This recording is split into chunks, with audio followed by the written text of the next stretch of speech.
नमस्कार। फिर से आपका स्वागत है स्कूल रैंकर्स यूट्यूब चैनल पर, जहां पर हम लोग आज बात करने जा रहे हैं शिक्षा, संस्कृति और मानवीय मूल्य पर। तो हम लोग जो हैं अभी आरआरबी के जो प्रोफेशनल एबिलिटी का जो सिलेबस है उसको हम लोग कवर कर रहे हैं। और प्रोफेशनल एबिलिटी का जो सिलेबस है वो 50 नंबर का है, जो कि पीजीटी और टीजीटी के लिए दोनों के लिए सेम है। पीआरटी का सिलेबस अलग है। तो हम लोग जो कवर कर रहे हैं यहाँ पर पीजीटी और टीजीटी के लिए कर रहे हैं, 50 नंबर का है, पूरा का पूरा है ये। और इसमें हम लोगों ने पहला क्लास दूसरा क्लास हो चुका है, और जो अभी हम लोग ज्वाइन कर रहे हैं ना, वो आप लोग पहला क्लास और दूसरा क्लास भी देख सकते हैं।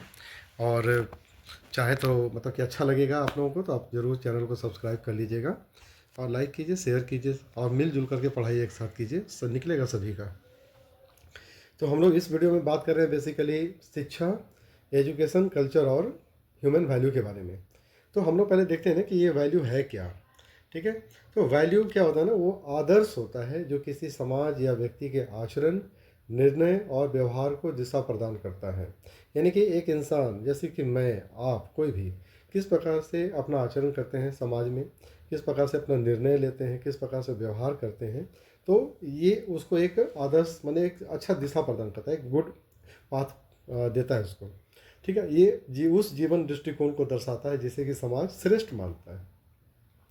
यानी कि समाज के लिए जो चीज़ सही है, समाज के लिए जो चीज़ अच्छा है, अगर आप उसको फॉलो करते हैं तो ये मूल्य कहलाता है। ठीक है। मूल्य का वर्गीकरण कितने हुआ है देखिए यहाँ पे। व्यक्तिगत मूल्य तो ये जो व्यक्तिगत मूल्य होता है ना, उसमें आत्मसम्मान, आत्मनियंत्रण और आत्मविश्वास। यानी कि व्यक्तिगत हर इंसान का एक अपना सेल्फ रिस्पेक्ट होता है। अगर आपका सेल्फ रिस्पेक्ट नहीं है तो कहानी ख़त्म है। ठीक है। तो सेल्फ रिस्पेक्ट इंसान का होना चाहिए। ठीक है। माने बेगैरत नहीं होना चाहिए, है ना। एक होता है, बोलते हैं ना, आत्मसम्मान है उसका, आत्म कंट्रोल है, सेल्फ कंट्रोल है उसके पास में। ठीक है। और सेल्फ कॉन्फिडेंट भी है। तो ये एक ये तीन जो होता है ना, एक व्यक्तिगत पर्सनल वैल्यू होता है किसी का भी, जो उसको स्ट्रांग बनाता है, कॉन्फिडेंट बनाता है। सामाजिक मूल्य क्या होता है? सहयोग, समानता, बंधुत्व, सामाजिक न्याय। ठीक है। राष्ट्रीय मूल्य क्या होता है? देशभक्ति, राष्ट्र प्रेम, राष्ट्रीय एकता। ये सब कहलाता है राष्ट्रीय मूल्य। ठीक है। आध्यात्मिक मूल्य क्या है? श्रद्धा, भक्ति, ईमानदारी, सच्चाई, ये सब आध्यात्मिक स्पिरिचुअल वैल्यू कहलाता है। नैतिक मॉरल वैल्यू क्या है? सत्य, अहिंसा, दया, करुणा, ये सारी चीज़ें मॉरल वैल्यू है। यानी कि जीवों पर दया करनी चाहिए, जीवों की हत्या नहीं करना चाहिए, ये हमारा मॉरल वैल्यू है। एथिकल, एथिकल क्या होता है? नैतिक दार्शनिक मूल्य। ठीक है। जो मॉरली मॉरली और प्रूवेन जो भी काम होता है, जैसे कि नीतिपरक निर्णय लेने की क्षमता, यानी कि ट्रुथ और फैक्ट के आधार पर जब आप कोई डिसीजन लेते हो, ठीक है, तो वो क्या कहलाता है? नैतिक दार्शनिक। यानी कि एनालाइज करने के बाद और जो प्रूफ अवेलेबल है उसके आधार पर जब कोई निर्णय लिया जाता है, न्याय किया जाता है, उत्तरदायित्व को निभाया जाता है, तो उसको हम लोग बोलते हैं इथिकल वैल्यू। ठीक है। अब हम लोग देखते हैं कि नीति, नैतिक और इथिकल मूल्य का स्वरूप क्या होता है। Nature of moral and ethical value. तो नैतिक मूल्य क्या होता है, जो हम लोग पहले देख चुके थे, कि जो आपका आचरण है, जैसे कि सत्य बोलना, अहिंसा का पालन करना, चोरी न करना, दूसरों की सहायता करना, ये सब क्या है? हमारा वो नैतिक मूल्य है। ठीक है। और इसका जो विशेषता होता है वो क्या होता है? सामाजिक स्वीकृति पर आधारित होता है। तो ये सारी चीज़ें जो हम लोगों ने अभी बात की, वो सब क्या है? सामाजिक स्वीकृति पर आधारित है। यानी कि समाज उसको मान्यता देता है, समाज उसको उचित मानता है, समाज किसी चीज़ को अनुचित मानता है, उसको घोषणा समाज करता है। आचरण केंद्रित क्या होता है? वो व्यवहार, व्यक्ति के व्यवहार और निर्णय को प्रभावित करता है, तो वो आपके आचरण पर केंद्रित होता है। ठीक है।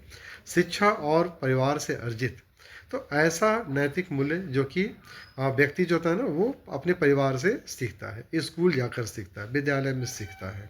ठीक है। तो वो जो नैतिक मूल्य होता है ना, इसका जो नींव होता है वो कहाँ से पड़ता है?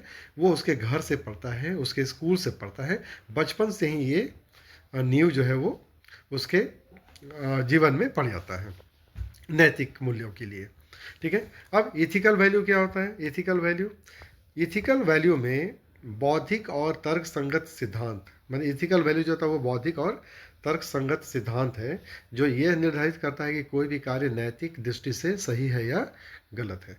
यानी कि जो इथिकल वैल्यू होता है ना, वो क्या करता है? जहाँ पर बुद्धि और तर्क दोनों का मिश्रण होता है और बुद्धि और तर्क की सहायता से ही हम लोग बताते हैं ना कि कोई भी काम जो किया है किसी व्यक्ति ने या आप जो करते हैं हम जो करते हैं वह नैतिक दृष्टिकोण से सही है या गलत है। ठीक है, तो ये जो होता है ना मूलतः दर्शन शास्त्र की शाखा यानी कि नैतिक दर्शन से संबंधित है। हम लोगों ने पिछले पहले क्लास में देखा था नैतिक दर्शन के बारे में। ठीक है, तो उससे ये संबंधित है। ठीक है, तो दर्शन कितने तरह के होते हैं और उनका जो पूरा जो व्याख्या था वो हम लोगों ने पहले क्लास में चर्चा इसकी की थी। तो अगर किसी का नहीं हुआ है, जो छूटा हुआ है, तो आप लोग पहले क्लास वाले वीडियो को देख सकते हैं। उदाहरण यहाँ पर क्या है इसका एथिकल वैल्यू का, न्याय के लिए सत्य को उजागर करना। अगर आप किसी को जस्टिस दिलाना चाहते हैं तो सत्य क्या है, सत्य क्या है, उसको उजागर करना, भले ही वो किसी अपने प्रियजन के विरुद्ध ही क्यों ना हो। तो ये इथिक कहलाता है, ये इथिकल वैल्यू है ये। क्यों? क्योंकि आप जो होते हैं हम अपने किसी अपने प्रियजन को कोई पनिशमेंट नहीं देते हैं। ठीक है, लेकिन जब वो राजा वही अच्छा होता है ना जो न्याय करते समय अपना पराया नहीं देखता है। ठीक है, तो किसी नियम का उल्लंघन करना यदि वह मानवाधिकारों का उल्लंघन कर रहा हो तो। ठीक है, तो ये आता है इथिकल वैल्यू में। नैतिक दुविधा, मॉरल डायलेमा क्या होता है, में तर्क के आधार पर निर्णय लेना। तो जहाँ पर मॉरल डायलेमा आ जाता है ना, नैतिक दुविधा आ जाता है कि अब क्या करना है, जिसको हम बोलते हैं धर्म संकट आ गया है ना। अब धर्म संकट क्या आ गया भाई, तो पति हमारा जज, पति जज है, पत्नी जो है वो कल्प्रिट है। अब यहाँ पर धर्म संकट आ गया, निर्णय लेना है, न्याय करना है, कैसे होगा। तब वहाँ पर तर्क के आधार पर न्याय किया जाता है। ठीक है, तो ये आपका कहलाता है एथिकल वैल्यूज़। तो एथिकल वैल्यू की विशेषता क्या होती है, ये तर्क पर आधारित होता है, ये विवेक और विचार पर आधारित होता है, ना कि केवल सामाजिक मान्यताओं पर। ठीक है, नैतिक निर्णय समझा की क्षमता से जुड़ा होता है, जो बताता है कि किन परिस्थितियों में कौन सा कार्य सही होगा। ठीक है, समय और संदर्भ के अनुसार लचीला होता है, एक ही कार्य अलग अलग संदर्भ में नैतिक या अनैतिक हो सकता है। ठीक है, ये इसकी विशेषता है। मुख्य अंतर क्या होता है नैतिक और एथिकल मूल्य में, वैल्यू में। तो आधार जो होता है नैतिक मूल्य का और एथिकल वैल्यू का क्या है, सामाजिक, नैतिक जो होता है वो सामाजिक परंपराओं और नियमों पर आधारित रहता है, उसका आधार, बेस, फाउंडेशन वही है उसका। और एथिकल का तर्क और विवेक और न्याय पर आधारित होता है। इसका स्वरूप क्या है, इसका स्ट्रक्चर क्या है, परंपरागत और रूढ़िवादी है ये। जबकि एथिकल वैल्यू क्या होता है, वो आपका विश्लेषणात्मक है और लचीला है। नैतिक मूल्य का प्रभाव क्या पड़ता है, समाज में स्वीकृति और व्यवहार पर प्रभाव, नैतिक निर्णय लेने और नीतिगत विवेक पर प्रभाव पड़ता है, इसका दोनों के लिए सेम है। ठीक है, अब देखिए क्या होता है नैतिक मूल्य, उदाहरण क्या है, माता पिता का आदर करना। तो जब आप माता पिता का आदर कर रहे हैं तो ये क्या है, एक नैतिक मूल्य है। किसी ने आपको कहा नहीं, क्योंकि हम लोग बचपन से देखते आ रहे हैं। ठीक है, दादा दादी, नाना नानी, तो उसी प्रकार से माता पिता का सम्मान करना, उनका आदर करना, ये क्या है, नैतिक मूल्य है। ठीक है, अब एथिकल वैल्यू क्या होता है, एथिकल मूल्य क्या है, वो होता है कठिन परिस्थिति में सच्चाई को प्राथमिकता देना। अब आप जान रहे हो कि मैं ये अगर हाँ बोलूँगा तो मैं जेल जाऊँगा, लेकिन वो कठिन परिस्थिति में भी अगर आप सच्चाई का साथ देते हैं, ठीक है, तो वो कहलाता है एथिकल वैल्यू। ठीक है, तो ये दोनों के अंतर समझ में आ गया होगा आपको। अब हम लोग बात करते हैं जी मूल्य आधारित शिक्षा, यानी कि वैल्यू ओरिएंटेड एजुकेशन की, जो हमारा टॉपिक हमारा सिलेबस में भी है और इसी से क्वेश्चन भी आएगा। सो मूल्य आधारित शिक्षा वह शिक्षा है जिसका उद्देश्य विद्यार्थियों में नैतिक, सामाजिक, आध्यात्मिक, मानवीय और राष्ट्रीय मूल्यों का विकास करना रहता है। यह शिक्षा केवल ज्ञान या कौशल देने तक सीमित नहीं होता है, बल्कि व्यक्ति के चरित्र निर्माण और संपूर्ण व्यक्तित्व विकास को सुनिश्चित करता है। ठीक है, तो मूल्य आधारित यानी कि वैल्यू ओरिएंटेड एजुकेशन क्या है, जहाँ बच्चों को केवल किताबी ज्ञान नहीं देना है, बल्कि उसको नैतिक, सामाजिक, आध्यात्मिक, मानवीय और राष्ट्रीय मूल्यों के बारे में भी समझाना है, सिखाना है और उसको अपने जीवन में आत्मसात करना है, ऐसा वो कर ले, इस पर भी हमें ध्यान देना है। तो इसका ऑब्जेक्टिव क्या होता है, व्यक्तित्व का समग्र विकास करना, ओवरऑल पर्सनालिटी डेवलपमेंट, चरित्र निर्माण, ठीक है, कैरेक्टर बिल्डिंग करना, नैतिक निर्णय लेने की क्षमता का विकास, जहाँ पर वो मॉरल डिसीजन ले सके उतना उसको स्ट्रॉन्ग बना देना है। ठीक है, सामाजिक उत्तरदायित्व का बोझ हो, राष्ट्रीय एकता और सहिष्णुता का भाव हो, सत्य, अहिंसा, करुणा, दया जैसे गुणों का विकास हो उसके अंदर में, आध्यात्मिक चेतना और आत्मज्ञान का भी विकास हो उसके अंदर में। तो ये इसका लक्ष्य रहता है किसका, वैल्यू ओरिएंटेड एजुकेशन का। मूल्य आधारित जो शिक्षा जो होती है ना, उसकी विशेषता क्या है, so characteristics of value based education. तो तो इसका विशेषता पहला क्या है कि समग्र विकास। यह शिक्षा शारीरिक, मानसिक, भावनात्मक और आत्मिक सभी पक्षों को विकसित करती है। ठीक है। दूसरा होता है व्यवहार केंद्रित होता है। इसका मुख्य उद्देश्य क्या होता है? विद्यार्थियों के आचरण और व्यवहार में परिवर्तन लाना। जीवनोपयोगी है। यह शिक्षा विद्यार्थियों को जीवन में आने वाली चुनौतियों और कठिनाइयों का सामना करने के लिए तैयार करती है। समाजोपयोगी क्या होता है? यह समाज में एक जिम्मेदार, नैतिक और सजग नागरिक तैयार करके देती है। संस्कृति आधारित, यह शिक्षा भारतीय संस्कृति और मूल्यों को समाहित करती है। तो जब आप बच्चों को मूल्य आधारित शिक्षा देते हैं क्लास में, तो उसके पीछे यही उद्देश्य हमारा होता है कि बच्चा जो है वो शारीरिक, मानसिक, भावनात्मक रूप से हर चीज़ को, सामाजिक जिम्मेवारियों को वो निभा सके। मूल्य आधारित शिक्षा के कौन कौन से घटक हैं, की कंपोनेंट्स क्या क्या है इसका? नैतिक शिक्षा, ठीक है, जिसमें कि हम लोग बच्चों को क्या बोलते हैं कि आप सत्य, अहिंसा, ईमानदारी, अनुशासन, इस पर आपको चलना चाहिए। सामाजिक शिक्षा है ये, ठीक है। सोशल वैल्यूज़, सहयोग, समानता, दायित्वबोध होना चाहिए, सहानुभूति रखना चाहिए। आध्यात्मिक शिक्षा भी होता है, स्पिरिचुअल वैल्यू है, आत्मचिंतन, ध्यान, धर्म, करुणा और राष्ट्रीय मूल्य, देशभक्ति, एकता और लोकतांत्रिक भावना। ठीक है। और एक लास्ट है आपके पास मानवीय मूल्य, ह्यूमन वैल्यू। आपके अंदर में लोगों के लिए प्रेम, क्षमा, सेवा, परोपकार, ये सारी चीज़ें भी होनी चाहिए। मूल्य आधारित शिक्षा में अब शिक्षक का क्या रोल होता है? एक टीचर के रूप में, ठीक है, आपकी क्या भूमिका होगी? तो टीचर जो होता है ना, स्वयं एक आदर्श के रूप में प्रस्तुत करता है अपने आप को।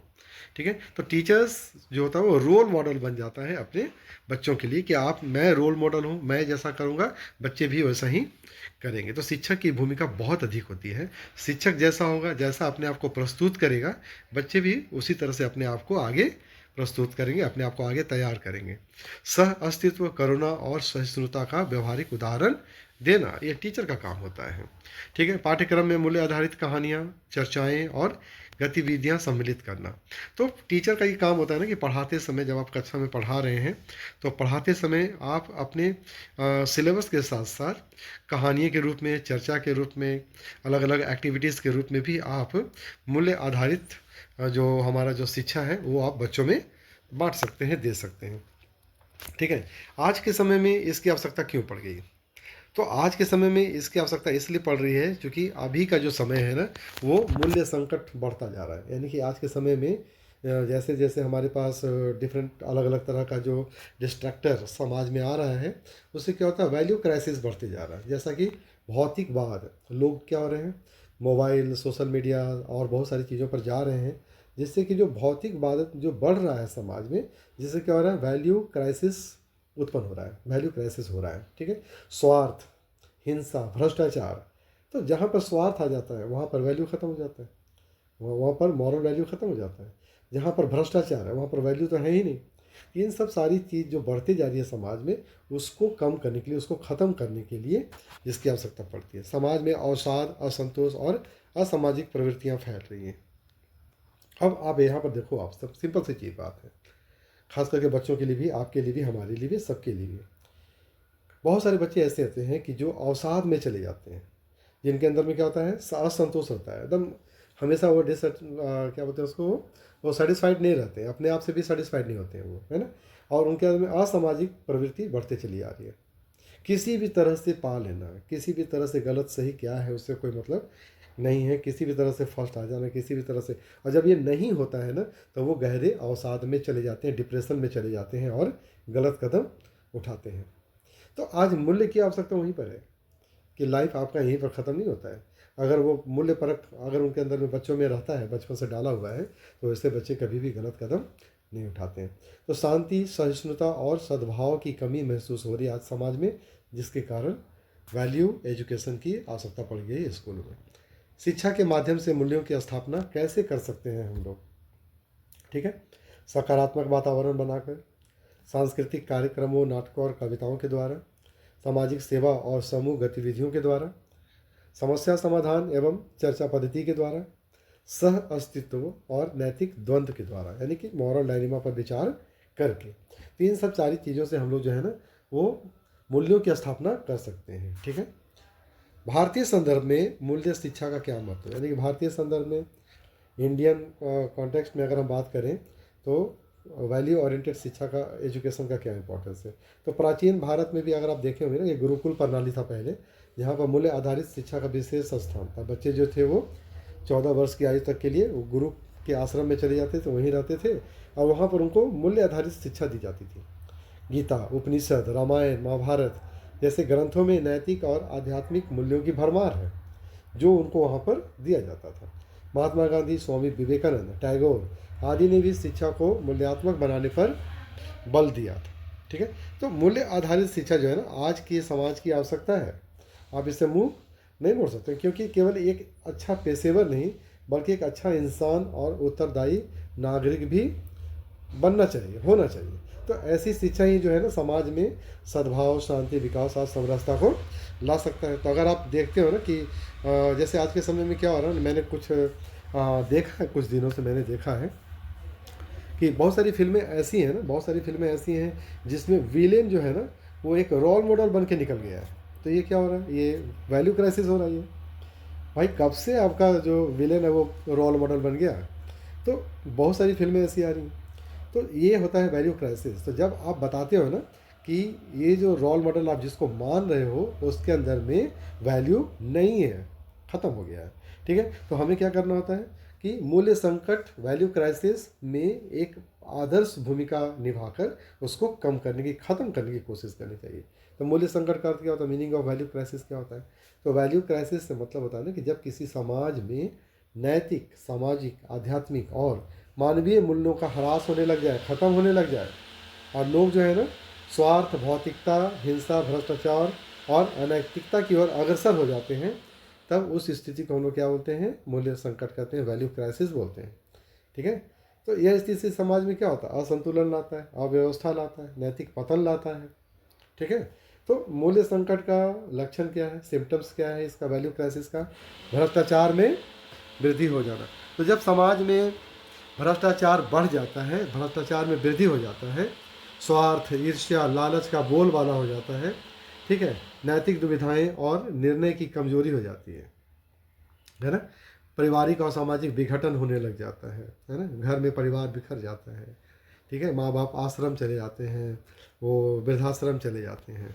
ये सब क्या हो रहा है, पारिवारिक और सामाजिक विघटन ही होता है ये सब। तो सहिष्णुता और सह अस्तित्व की भावना में कमी हो जाती है, आध्यात्मिकता का ह्रास होता है, भौतिकता का अत्यधिक प्रभाव पड़ जाता है लोगों पर। तो इसको हम लोग बोलते हैं वैल्यू क्राइसिस। जब आपको ये लगे कि ये सब सारी चीज़ें हो रही हैं, तो आप समझ जाइए कि वैल्यू क्राइसिस आपके आसपास में है, या आपके स्टेट में है, या आप जहाँ रहते हैं वहाँ पर है। तो causes of the value crisis क्या है, इसका कारण क्या होता है, भौतिकवाद। जब व्यक्ति सुख सुविधाओं की अंधी दौड़ में, ठीक है, मूल्यों को पीछे छोड़ देता है। अरे भाई कर लो ना, क्या दिक्कत है, बाद में देखा जाएगा। ठीक है, अरे आज झूठ बोल देते हैं, कल से सच सच बोलेंगे ही बोलेंगे। तो जब सुख सुविधा पाने के लिए अपने मूल्यों को पीछे छोड़ देता है ना, तब क्या होता है, वैल्यू क्राइसिस हो जाता है। अत्यधिक प्रतियोगिता, दूसरों से आगे निकलने की होड़ होती है। ठीक है, वो क्या करता है, नैतिकता को गौण कर देता है। ठीक है, आप वहाँ पर गलत हथकंडे अपना लेते हो। प्रौद्योगिकी का दुरुपयोग, social media, fake news, virtual दुनिया में मानवीय संबंधों को प्रभावित करता है। अगर आप रियल में बात करो ना, तो सोशल मीडिया में फेक न्यूज़ की तो भरमार है। यानी कि आप 99% जो न्यूज़ आप देखते हो ना, या फिर जो वीडियोज़ आप देखते हो सोशल मीडिया पर, वो क्या होता है, वो फेक होता है, नकली होता है। अब क्या होता है कि जो छोटे छोटे बच्चे हैं, जो बिल्कुल अभी माइनर्स हैं, वो क्या करते हैं, इन सब वीडियो को देखकर उसको कॉपी करना शुरू कर देते हैं, उसको फॉलो करना शुरू कर देते हैं। तो इससे भी क्या होता है, वैल्यू क्राइसिस शुरू हो जाता है। तो मैंने तो अभी देखा है कि अभी हाल के दिनों में भयंकर वैल्यू क्राइसिस हुआ है। वीडियोस इतने, मतलब कि क्या बोलूं, छोड़ो हटाओ उसको। परिवार और समाज की भूमिका में कमी। जब संयुक्त परिवार का विघटन हो जाता है, समाज में संवाद की कमी हो जाती है, एक ही घर में फैमिली में बातचीत नहीं होती, परिवार में बात नहीं होता है, ठीक है, तो वहाँ पर वैल्यू क्राइसिस आ जाता है। शिक्षा प्रणाली में मूल्यों की उपेक्षा। अब जब केवल शिक्षा जो है ना, वो केवल डिग्री और रोजगार तक सीमित हो जाता है, तब वहाँ क्या होते हैं, वहाँ पर मूल्य गायब हो जाते हैं। अगर हम लोग केवल पढ़ रहे हैं, केवल नौकरी के लिए, डिग्री के लिए पढ़ते हैं, नौकरी के लिए पढ़ते हैं, तो वहाँ पर मूल्य का कोई स्थान नहीं रह जाता है। ठीक है, तो इस तरह से क्या होता है, मूल्यों का ह्रास होने लग जाता है। ये सब क्या होता है, काउज है, ये सब कारण है वैल्यू क्राइसिस का, मूल्यों में ह्रास का। अब अगर हम लोग बात करते हैं ना कि शिक्षकों की क्या भूमिका, role of education in resolving value crisis. अब रोल क्या है, एजुकेशन का क्या रोल है वैल्यू क्राइसिस को हटाने में, मिटाने में। तो शिक्षा क्या होता है, एक माध्यम है जिससे कि हम लोग मूल्य संकट को दूर कर सकते हैं और समाज में नैतिक और संतुलित समाज का निर्माण कर सकते हैं, ठीक है, स्थापना की जा सकती है। तो कैसे कर सकते हैं हम लोग, मूल्य आधारित पाठ्यक्रम लाकर। अगर हम अपने क्लास में बच्चों को नैतिक कहानियाँ, जीवन और धार्मिक आध्यात्मिक ग्रंथों का अगर हम उनको छोटा छोटा चैप्टर्स दें, चरित्र निर्माण पर बल दें, तो हम लोग उनके मूल्य, उनके वैल्यूज़ को बढ़ा सकते हैं, ठीक है, जगह पर ला सकते हैं। शिक्षक की प्रेरक भूमिका, अगर शिक्षक अपने आचरण से विद्यार्थियों को शिक्षा दे, उनको प्रेरित करें, उनको मोटिवेट करें, ठीक है, तब भी हम इसको सुधार सकते हैं, इसको पटरी पर ला सकते हैं। शिक्षक को मूल्य का संवाहक कहा जाता है। तो ये चीज़ क्या होता है, एमसीक्यू वगैरह में आता है ये सब कि मूल्य का संवाहक किसे कहते हैं, शिक्षक को मूल्य का संवाहक कहा जाता है। सकारात्मक शैक्षणिक वातावरण बनाकर, यानी कि स्कूल में हम लोग सहयोग, करुणा, सहिष्णुता और अनुशासन का वातावरण बना सकते हैं। समूह गतिविधियों के माध्यम से हम लोग मूल्य अनुभव करवा सकते हैं। ये सब सारी चीज़ें होती हैं। चर्चा, संवाद और नैतिक द्वंद्व, ठीक है। तो विद्यार्थियों को नैतिक समस्याओं पर सोचने, तर्क करने, ठीक है, अपनी बात को रखने का अवसर देना चाहिए। मूल्यबोध के लिए उदाहरण, केस स्टडी और बहस करवाना चाहिए, जिससे कि वाद विवाद करवाना चाहिए, जिससे कि बच्चों में समझ पैदा हो। आध्यात्मिक और भावनात्मक शिक्षा क्या है, ध्यान, योग, प्रार्थना, सांस्कृतिक कार्यक्रम आदि से भी हम बच्चों के आंतरिक विकास को प्रोत्साहित कर सकते हैं। तो विद्यालय में क्या होता है कि अक्सर एक चेतना सत्र होता है, मॉर्निंग असेंबली होता है, जहाँ पर हम बच्चों को ध्यान के बारे में, योग के बारे में, प्रार्थना के माध्यम से, ठीक है, सांस्कृतिक कार्यक्रम के माध्यम से, न्यूज और समाचार के माध्यम से हम क्या करते हैं, उनके आंतरिक मॉरल को, उनके आंतरिक नैतिक गुणों को विकसित करने का प्रयास करते हैं, उनको प्रोत्साहित करते हैं। सामाजिक सेवा में नागरिक शास्त्र क्या होता है, सेवा भाव, समाज के लिए ब्लड डोनेशन का काम करके, समाज में गरीब तबके के वर्गों को उनकी सहायता करके किसी तरह से भी हम लोग अपने नागरिक दायित्वों को पूरा करते हैं। और मानवता के कार्यों में विद्यार्थियों की सहभागिता अगर हम सुनिश्चित करें इस तरह के कार्यों में, तो बच्चे स्वयं सीखते हैं। तो बच्चे जब स्वयं समाज में जाते हैं तो वहाँ से वो सीखते हैं, समझते हैं। इस तरह से भी हम लोग वैल्यू क्राइसिस को दूर कर सकते हैं, ठीक है। तो कहा जाता है ना कि यदि समाज को सुसंस्कृत बनाना है तो शिक्षा को मूल्य आधारित बनाना होगा। और यही हमारा NEP 2020 में भी है कि समावेशी शिक्षा में उसको भी शामिल किया गया है कि हम लोग बच्चों में नैतिक और मॉरल रूप से भी बच्चों को हम डेवलप करें, ठीक है। संस्कृति एवं विशेषताएं, यानी कि मीनिंग ऑफ कल्चर, कल्चर क्या होता है, ठीक है। तो कल्चर क्या है भाई, तो संस्कृति जो होता है संस्कृत के क्री धातु से बना, जिसका अर्थ होता है करना, ठीक है, और करना, कराना या फिर सुधारना। तो संस्कृति का शाब्दिक अर्थ क्या हो गया, संस्कारों द्वारा परिष्कृत जीवन, यानी कि संस्कार के द्वारा हम अपने जीवन को परिष्कृत करते हैं, शुद्ध करते हैं, ठीक है, उसी को हम बोलते हैं संस्कृति। अब अगर बात करते हैं, अगर हम E.B. टायलर के अनुसार बात करते हैं, तो E.B. टायलर ने कहा कि संस्कृति वह जटिल संपूर्णता है जिसमें ज्ञान, विश्वास, कला, नैतिकता, कानून, रीति रिवाज और अन्य सभी क्षमताएं और आदतें आती हैं जो मनुष्य समाज का सदस्य होने के नाते अर्जित करता है। उसी तरह से महात्मा गांधी जी ने कहा, क्या कहा, कि संस्कृति वह है जो हमें अपने कर्तव्यों की स्मृति कराए, हमें अपने ड्यूटीज़ के बारे में याद कराता है, याद दिलाता है। डॉक्टर राधाकृष्णन जी ने कहा था कि संस्कृति जीवन की वह कला है जो मनुष्य को मानवीय बनाती है, ठीक है। तो हम कह सकते हैं कि संस्कृति क्या है, एक सामाजिक परंपरा है जो पीढ़ी दर पीढ़ी ज्ञान, विश्वास, नैतिकता, कला, धर्म, भाषा, रीति रिवाज, जीवन शैली और मूल्यों के रूप में हस्तांतरित होते रहती है, एक पीढ़ी से दूसरे पीढ़ी में ट्रांसफ़र होता है, ठीक है। तो संस्कृति की विशेषताएं क्या होती हैं, कैरेक्टरिस्टिक्स ऑफ कल्चर क्या है, अर्जित तत्व, एक्वायर्ड, ठीक है। तो संस्कृति क्या होता है, जन्मजात नहीं होता है, इसे हम लोग व्यक्ति समाज से सीखता है, वो एक्वायर करता है अपने सोसाइटी से, समाज से, घर से, परिवार से। सामाजिकता क्या होता है, सोशल है। संस्कृति केवल सामाजिक परिवेश में पनपती है, यह अकेले व्यक्ति के बस की बात नहीं है। तो अगर कोई व्यक्ति अकेला रहता है तो उसमें क्या होगा, संस्कृति नहीं पनपेगी। क्यों, क्योंकि वो जब वो समाज में रहता है तो सामाजिक संस्कृति को वो अडॉप्ट करता है, एक्वायर करता है, वहाँ से सीखता है।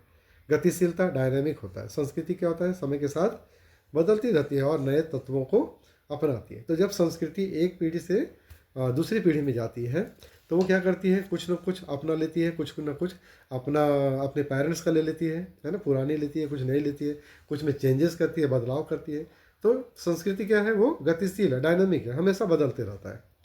आनुवांशिकता, तो आनुवांशिकता क्या होता है कि संस्कृति एक पीढ़ी से दूसरी पीढ़ी को सिखाई और ट्रांसफ़र की जाती है। एकीकरण, इंटीग्रेटिव संस्कृति समाज के विभिन्न वर्गों को जोड़ने का काम करता है, ठीक है, एकीकृत करता है।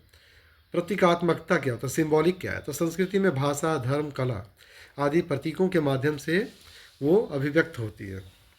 जैसे स्वास्तिक का चिन्ह होता है, ठीक है, और भी हम लोग जो ओम लिखते हैं, शुभ लिखते हैं, लाभ लिखते हैं, बहुत सारी चीज़ें होती हैं, अलग अलग धर्मों में अलग अलग प्रतीक चिन्ह होता है, जिससे भी हम लोग, वो भी हमारी संस्कृति का ही एक हिस्सा है वो, ठीक है। अनुकूलता क्या होता है, सामाजिक, सांस्कृतिक, सामाजिक, आर्थिक, तकनीकी परिवर्तनों के अनुसार स्वयं को ढाल लेती है, उसको हम बोलते हैं संस्कृति। तो संस्कृति क्या होता है, अनुकूल है, वो जैसा परिस्थिति है, काल है, समय है, उसके अनुसार वो अपने आप को चेंज कर लेती है, ठीक है। बहुलता है, प्लुरलिस्टिक होता है ये, यानी कि विभिन्न धर्म, क्षेत्र, जाति की अलग अलग संस्कृतियाँ होती हैं जो मिल करके एक समग्र संस्कृति को डेवलप करता है, बनाता है। मूल्य परक, वैल्यू ओरिएंटेड, तो संस्कृति समाज के मूल्यों और नैतिक मानकों का संरक्षक कहलाता है, ठीक है। और इसमें एक लास्ट में क्या है, मानवीय सृजन, ह्यूमन क्रिएशन, तो संस्कृति मानव द्वारा निर्मित है, उसका विकास मानव व्यवहार से ही होता है, ठीक है। तो ये क्या हो गया, संस्कृति की ये विशेषताएं हो गई कि संस्कृति क्या है। तो संस्कृति बहुत ही लचीला है ये। तो इम्पॉर्टेंस ऑफ कल्चर क्या है, संस्कृति का महत्व क्या है, व्यक्तित्व का निर्माण में सहायक होता है ये, समाज में एकता और पहचान की भावना का विकास होता है इससे, मानवीय मूल्यों और परंपराओं का संवहन है ये, शिक्षा और दिशा को ये निर्धारित करता है, नैतिकता, अनुशासन और सामाजिक उत्तरदायित्व का विकास करता है संस्कृति। तो संस्कृति और शिक्षा का क्या संबंध है अब, तो relation between culture and education, क्या संबंध है दोनों में, तो शिक्षा संस्कृति का माध्यम और संवाहक है, और शिक्षा के द्वारा ही सांस्कृतिक मूल्यों का संरक्षण किया जा सकता है, उनका संवर्धन किया जा सकता है। शिक्षा संस्कृति को आधुनिक परिवर्तनों के अनुरूप ढाल देती है, अनुकूल बनाती है, ठीक है।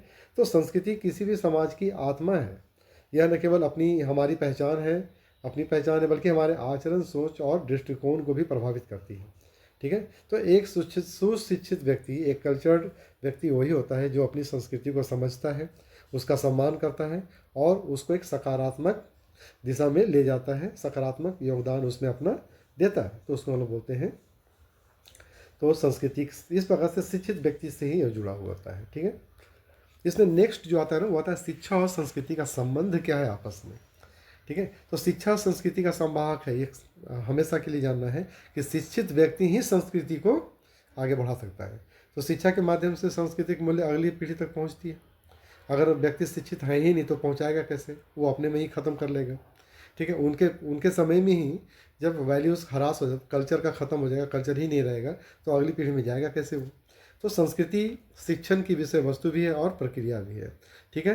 तो ये विषय वस्तु भी है और प्रोसेस भी है, यानी कि एक प्रकार से ये शिक्षा सामाजिक परिवर्तन और सांस्कृतिक नवाचार का माध्यम है। तो समाज में सामाजिक परिवर्तन और सांस्कृतिक नवाचार जो व्यक्ति के विकास के लिए, व्यक्ति के उत्थान के लिए, व्यक्ति की उन्नति के लिए जो जरूरी होता है, शिक्षा क्या करती है, उस तरह से संस्कृति में परिवर्तन करती है, ठीक है। यहाँ तक तो ठीक है, समझ में आ रहा है सभी को।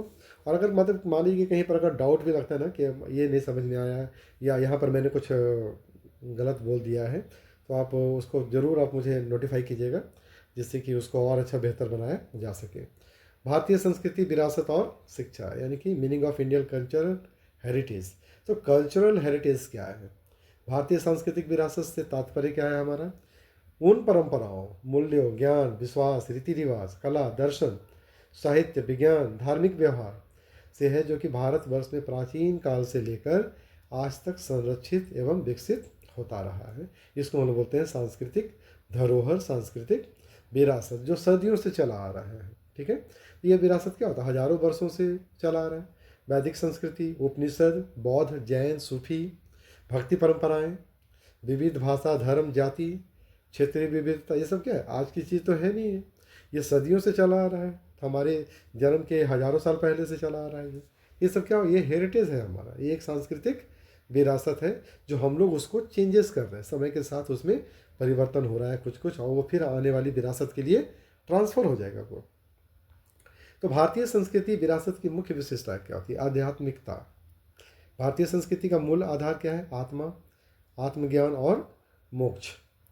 सहिष्णुता एवं समरसता, विभिन्न धर्मों और विश्वासों को सम्मान देने की परंपरा है। ठीक है। धर्म और कर्म का सिद्धांत, जीवन में कर्तव्य, सत्य और न्याय को प्रधानता देना। विविधता में एकता, भाषाई, धार्मिक, जातीय में विभिन्नता के बावजूद हम लोग क्या करते हैं, एक समाज के एक सूत्र से बंधे रहते हैं। तो हमारा जो समाज है उसमें क्या है, अलग अलग जाति के लोग हैं, अलग अलग धर्म के लोग हैं, अलग अलग मान्यताओं को मानने वाले लोग हैं, लेकिन ये क्या है, विविधता में एकता का सूत्र होता है, यही इसकी विशेषता है। गुरु शिष्य परंपरा, ज्ञान के आदान प्रदान की विशेष व्यवस्था है यहाँ पर, और ये गुरु शिष्य परंपरा जो है वो चली आ रही है, यही सांस्कृतिक विरासत की मुख्य विशेषता है। सांस्कृतिक निरंतरता, हजारों वर्षों से संस्कृति का जो सतह प्रवाह और जो संरक्षण है वो आज तक होता आ रहा है, और आगे भी अनंत, मतलब कि कई पीढ़ियों तक ये होता रहेगा। ठीक है। संभव यही है कि आने वाले समय में वो क्या होगा, उसमें परिवर्तन हो सकता है, उसमें चेंज हो सकता है, लेकिन उसमें बदलाव नहीं होगा, वो तो चलता रहेगा। विज्ञान और कला का समन्वय, आयुर्वेद, ज्योतिष, वास्तु, योग, नृत्य, संगीत इत्यादि की समृद्ध परंपरा, तो ये सब जो है इसकी विशेषता है। ये शिक्षा में भारतीय सांस्कृतिक विरासत की भूमिका क्या है अब? ठीक है। अब एजुकेशन में जो हमारा भारतीय सांस्कृतिक विरासत है, हेरिटेज, कल्चरल हेरिटेज का क्या रोल है? तो मूल्य आधारित शिक्षा। तो जब हम देखते हैं ना, हमारी जो विरासत है, हमारी जो धरोहर है, ठीक है, वो भारतीय संस्कृति नैतिकता, करुणा, अहिंसा, सत्य जैसे मूल्यों को प्राथमिकता देती है, तो वो क्या होता है, मूल्य आधारित शिक्षा में बच्चों के लिए वो एक इम्पॉर्टेंट रोल प्ले करता है। प्राचीन गुरुकुलों में चरित्र निर्माण होता था, संयम, सेवा भाव वगैरह सिखाया जाता था, तो आज के बच्चों में भी ये डेवलप हो रहा है अपने आप। तो हम लोग क्या करते हैं, वैल्यू बेस्ड, और ये एजुकेशन के लिए बहुत अच्छा होता है ये।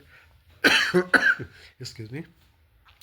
ज्ञान का समग्र दृष्टिकोण, तो भारतीय शिक्षा प्रणाली भौतिक और आध्यात्मिक दोनों को महत्व देती है, यानी कि भौतिक भी और आध्यात्मिक दोनों तरह के ज्ञान को वो महत्व देती है। सा विद्या या विमुक्त, ये विद्या वह है जो मुक्ति दे। ठीक है, यही इसका सिद्धांत है।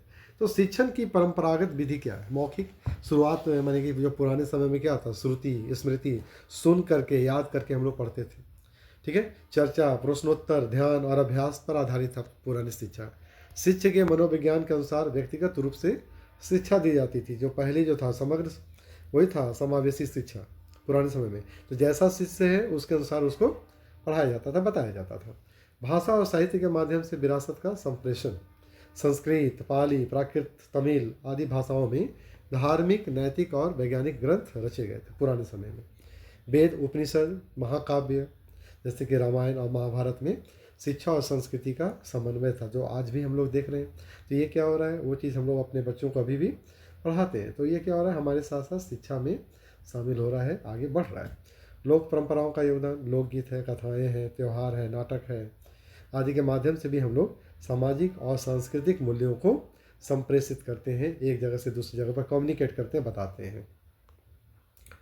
आधुनिक शिक्षा और सांस्कृतिक विच्छेदन, औपनिवेशिक काल की शिक्षा प्रणाली ने, जब भारत जो था वो अंग्रेज़ों का गुलाम था, तो जो औपनिवेश काल था ना, अलग अलग लोग आए, आक्रांता आए, उन्होंने भारत पर क्या किया, अपना कब्जा किया, अपना प्रभाव जमाया, अपने कल्चर, अपनी संस्कृति को यहाँ पर डाला। तो इससे क्या हो गया, शिक्षण प्रणाली में भारतीय संस्कृति को गौण कर दिया गया, और पाश्चात्य संस्कृति जो था, इंग्लिश जो था, और भी जो अलग अलग था, अरबी था, उर्दू था, ये सारी चीज़ें जो थी ना वो इस पर हावी होते चली गई। लेकिन भारतीय संस्कृति जो था वो इतना उन्नत था, इतना श्रेष्ठ था कि उसमें सारी जो शिक्षा प्रणालियाँ थी, सारी जो संस्कृतियाँ थी वो आकर के उसमें समाहित होती चली गई। तो अंग्रेजी माध्यम और पश्चिमी सोच ने मूल्यों और आध्यात्मिकता को हंसिए पर डाल दिया। यानी कि जो इंग्लिश मीडियम आया, पश्चिमी जो सोच आई थी, उन्होंने तरह तरह की चीज़ों को ईजाद कर दिया, और जो हमारी आध्यात्मिक परंपरा जो थी, सांस्कृतिक मूल्य जो था, धरोहर जो था, वो कहीं ना कहीं पीछे चला गया वो। ठीक है। तो आज की शिक्षा अधिकतर क्या है, परीक्षा और व्यवसाय पर केंद्रित है। आज एजुकेशन क्या है, एजुकेशन जो है वो केवल एग्ज़ाम पर डिपेंड करता है, एग्ज़ाम पास करेंगे काम ख़त्म हो गया। आप क्या, आपका मॉरल वैल्यू है क्या, आपके अंदर में एथिक्स है, उससे कोई लेना देना नहीं है। व्यवसाय हो गया आज के समय में एजुकेशन। आप देख लो कि कहीं पर भी है, सारे लोग एक दूसरे को होड़ लगा हुआ है भाई, ठीक है। अब वहाँ पर क्या सही है क्या गलत है वो भी पता नहीं चलता है। तो जहाँ पर व्यवसाय आ गया, शिक्षा जहाँ पर एजुकेशन जहाँ पर बिजनेस हो गया, वहाँ पर सारी चीज़ें एथिक वैल्यू सब साइड में रखा गया। इससे क्या हो रहा है, ये हमारी संस्कृति का विच्छेदन हो रहा है, जबकि संस्कृति की समझ और संवेदना कम होती जा रही है। यही कारण होता है कम होती जा रही है। भाई मेरे से पढ़ लो, मैं पढ़ा दूंगा, मेरा सुपर डुपर टॉप बहुत सारी चीज़ें हैं यार, ठीक है। तो मैं भी एक शिक्षक हूँ, मैं तो देख रहा हूँ इन सब सारी चीज़ों को। और कभी कभी मुझे लगता है कि इतने सारे चैनल्स, इतने सारी क्लासेस चलती रहती है ना, कि पता ही नहीं चलता कि कंटेंट्स कौन सा आपका अच्छा है, सिलेबस के अकॉर्डिंग है भी कि नहीं है, ठीक है। तो बहुत सारे ऐसे स्टूडेंट होते हैं ना जिनको पता ही नहीं चलता, जब पता चलता तब तक देर हो जाती है, ठीक है। तो शिक्षा में भारतीय सांस्कृतिक विरासत को पुनः स्थापित करने का क्या उपाय है। हम चाहते हैं कि अब जो है ना भारतीय संस्कृति का जो विरासत है ना, वो एजुकेशन में फिर से आ जाए। तो पाठ्यक्रम में सांस्कृतिक विषयों का समावेश करना होगा, ठीक है, जैसे कि भारतीय दर्शन, कला, संगीत, इन सब चीज़ों को डालना है। सांस्कृतिक गतिविधियाँ हमें स्कूल में आयोजित करनी चाहिए। मूल्य शिक्षा को अनिवार्य कर देना चाहिए, यानी कि नैतिक शिक्षा, मॉरल एजुकेशन को कंपलसरी करना चाहिए और हर दिन उसकी क्लास होनी चाहिए, ठीक है। और अभी भी है कि चेतना सत्र में या मॉर्निंग असेंबली में हम लोग मॉरल एजुकेशन को वहाँ पर थोड़ा सा चलाते हैं। स्थानीय भाषाओं का संवर्धन, मातृभाषा के माध्यम से सांस्कृतिक शिक्षा को भी प्रदान करना चाहिए, देना चाहिए, दिया जाना चाहिए। शिक्षकों का प्रशिक्षण, समय समय पर शिक्षकों को भारतीय विरासत की जानकारी और उन्हें पढ़ाने की तरीक़ों का प्रशिक्षण भी देना चाहिए, जिससे कि उनकी योग्यता बढ़े और वो भारतीय संस्कृति, भारतीय विरासत को सही ढंग से बच्चों तक पहुंचा पाएँ। भारतीय शिक्षा तभी पूर्ण मानी जाएगी जब वो भारतीय संस्कृति की आत्मा से जुड़ी हो, ठीक है। तो भारतीय संस्कृति क्या होता है, विरासत हमें केवल अतीत की स्मृतियाँ नहीं है वो, बल्कि वो हमें संस्कार, सहिष्णुता, नैतिकता और मानवता की दिशा में शिक्षित करती है। तो शिक्षा को अगर इस सांस्कृतिक विरासत से जोड़ दिया जाए तो वह केवल न रोजगार देगा हमें, बल्कि समग्र मानव निर्माण का माध्यम भी बन सकती है। तो इस तरह से हम लोग को क्या करना चाहिए कि भारतीय शिक्षा को पूर्ण रूपेण भारतीय संस्कृति के साथ में जोड़ना चाहिए। सांस्कृतिक विविधता और उससे जुड़ी अवधारणाएं क्या क्या है, ठीक है। सांस्कृतिक बहुलता, कल्चरल प्लुरलिज्म, है ना, विभिन्न धर्म, भाषा और परंपरा का एक साथ अस्तित्व में रहना, तो ये भी एक बहुत बड़ा कार्य है। सांस्कृतिक जो विविधता है ना, वो कैसे आ जाती है, अलग अलग धर्म है, अलग अलग भाषा है, अलग अलग मान्यताएं हैं, परंपराएं हैं अलग अलग लोगों की। सांस्कृतिक अंतराल, कल्चरल लेग, जब भौतिक विकास तेजी से होता है लेकिन नैतिक और सांस्कृतिक मूल्य धीरे धीरे विकसित होता है, तब क्या आ जाता है, एक कल्चरल लेग आ जाता है, एक गैप आ जाता है बीच में, ठीक है। तो भौतिक विकास अभी अभी का समय क्या है, वो सांस्कृतिक कल्चरल लैग का समय है ना। तो अभी जो हम लोग जी रहे हैं वो कल्चरल लैग में जी रहे हैं। क्यों? क्योंकि भौतिक विकास बहुत तेज़ी से भाग रहा है, लेकिन वहाँ पर उसी के अकॉर्डिंग नैतिक और सांस्कृतिक मूल्य जो है वो पीछे छूटता चला जा रहा है। सांस्कृतिक संघर्ष क्या है, कल्चरल कॉन्फ्लिक्ट, विभिन्न सांस्कृतिक समूहों के मूल्य विश्वासों में टकराव। अभी के समय में क्या हो रहा है, अलग अलग कल्चर, धर्म को मानने वाले लोगों का आपस में ही विचारों को लेकर टकराव हो जा रहा है। सांस्कृतिक द्वैधता, कल्चरल एविवेलेंस, ठीक है। तो व्यक्ति एक से अधिक संस्कृतियों से प्रभावित होता है और निर्णय या व्यवहार में असमंजस की स्थिति में आ जाता है। अब उसको लगता है भैया कौन सा धर्म अच्छा है, ये सही है कि वो है कि कौन सा सही है। तो ये क्या होता है, वो द्वैधता आ जाता है, वहाँ पर वो कंफ्यूज कर जाते हैं। सांस्कृतिक सहिष्णुता, कल्चरल टॉलरेंस क्या है, अन्य संस्कृतियों की विविधताओं को समझना, स्वीकार करना और उसका पूरा सम्मान देना, ये क्या है, कल्चरल टॉलरेंस है। तो ये एक सारे का सारा जो टॉपिक था हमारा, उसको हम लोग ने आज कवर किया। हो सकता है कहीं कहीं पर आपको समझने में कठिनाई नहीं हुआ होगा, अगर हुआ होगा तो आप लोग उसको ज़रूर मेंशन कीजिएगा कमेंट में। मुझे बहुत खुशी होगा आपके साथ पढ़ करके, आपके साथ अपने एक्सपीरियंस को शेयर करके, मुझे भी अच्छा लगता है ये। चलिए हम लोग आज इसी पर जो टॉपिक हम लोगों ने लिया था अभी, उसी पर कुछ MCQ है, ठीक है। मैं करूँगा अभी संडे या मंडे जो होगा, 1000 MCQ के साथ में मैं आऊँगा, ताकि आपका एक ही वीडियो में सारा कहानी ख़त्म हो जाए। 1000 क्वेश्चन से ही आपका 50 क्वेश्चन आना है, उसके अलावा कहीं से नहीं आएगा वो question. 100% foolproof, no chance. तो उस पर हम लोग काम करेंगे। मूल्य किसे कहते हैं, किसी वस्तु या विचार की महत्ता को हम लोग मूल्य कहते हैं, वैल्यू कहते हैं, ठीक है। व्यक्तिगत मूल्य क्या होता है? देशभक्ति, आत्मसंयम, पर्यावरण संरक्षण, समाज सेवा। आत्मसंयम जो है वो व्यक्तिगत मूल्य है। सामाजिक मूल्य का उदाहरण क्या है? सहयोग। नैतिक मूल्य का उद्देश्य क्या होता है? आचार विचार को सुधारना। इथिकल मूल्य किसे कहते हैं? आचरण की शुद्धता और न्याय से, ठीक है। जब हम उसको ये करते हैं तो वो इथिकल वैल्यू कहलाता है। मूल्य आधारित शिक्षा में प्राथमिकता किसे दी जाती है? जीवन मूल्यों को। मूल्य संकट का एक प्रमुख कारण क्या है? भौतिकवाद। शिक्षा मूल्य संकट को कैसे हल कर सकती है? चरित्र निर्माण के द्वारा। संस्कृति की एक विशेषता क्या है? सामाजिक रूप से सीखी सीखी जाती है, ठीक है। शिक्षा और संस्कृति का संबंध कैसा है? विरोधात्मक है, स्वतंत्र है, परस्पर पूरक है, प्रतिद्वंदी है, क्या है? तो ये परस्पर पूरक है एक दूसरे का। यानी कि शिक्षा से ही संस्कृति का विकास होगा, और जब सांस्कृतिक रूप से हम जब जुड़े रहेंगे तभी हम शिक्षित हो पाएंगे। भारतीय सांस्कृतिक विरासत का प्रमुख तत्व कौन नहीं है? योग, उपनिषद, पाश्चात्य दर्शन, वेद। तो योग, उपनिषद और वेद जो है वो सांस्कृतिक भारतीय सांस्कृतिक विरासत का प्रमुख तत्व है। पाश्चात्य दर्शन नहीं है। गुरु शिष्य परंपरा किसका प्रतीक है? सांस्कृतिक निरंतरता का प्रतीक है। सांस्कृतिक बहुलता का अर्थ क्या होता है? विविध संस्कृतियों का सह अस्तित्व। जब संस्कृति तकनीकी विकास की गति से पीछे रह जाए तो वह क्या कहलाता है? सांस्कृतिक गति अंतराल। इसको हम बोलते क्या होते हैं? कल्चरल लैग बोलते हैं। तो कभी कभी क्या होता है ना कि हिंदी का जो ऑप्शन होता है ना, वो थोड़ा सा कभी कभी आपको लगे कि क्लिष्ट है, थोड़ा सा हार्ड लगता है, कठिन लगे आपको, तो आप इंग्लिश वाला ऑप्शन भी देख सकते हैं। इससे क्या होगा कि आपका आंसर आपको देने में, ऑप्शन चूज़ करने में आपको आसानी हो जाएगा। जब दो संस्कृतियाँ या उप संस्कृतियाँ टकराती हैं तो उसे क्या कहते हैं? सांस्कृतिक द्वंद्व कहते हैं, संघर्ष कहते हैं। द्वैतता का अर्थ क्या है? विरोधाभासी भावनाएं एक साथ होना। अभी जस्ट हम लोगों ने देखा था लास्ट में। सहिष्णुता का क्या अर्थ है? टॉलरेंस। विविध विचारों और विश्वासों को स्वीकार करना, यानी कि सभी धर्मों का सम्मान करना, सभी के विचारों का सम्मान करना, ठीक है। मूल्य शिक्षा में क्या सबसे महत्वपूर्ण है? समाज के प्रति उत्तरदायित्व। शिक्षा संस्कृति को कैसे प्रभावित करती है? उसे संरक्षित और विकसित करके, ठीक है। भारतीय शिक्षा प्रणाली में मूल्य शिक्षा का मुख्य उद्देश्य क्या है? मूल उद्देश्य क्या है? मनुष्य का समग्र विकास। तो ये 20 MCQ था जो इसी टॉपिक पर आधारित था।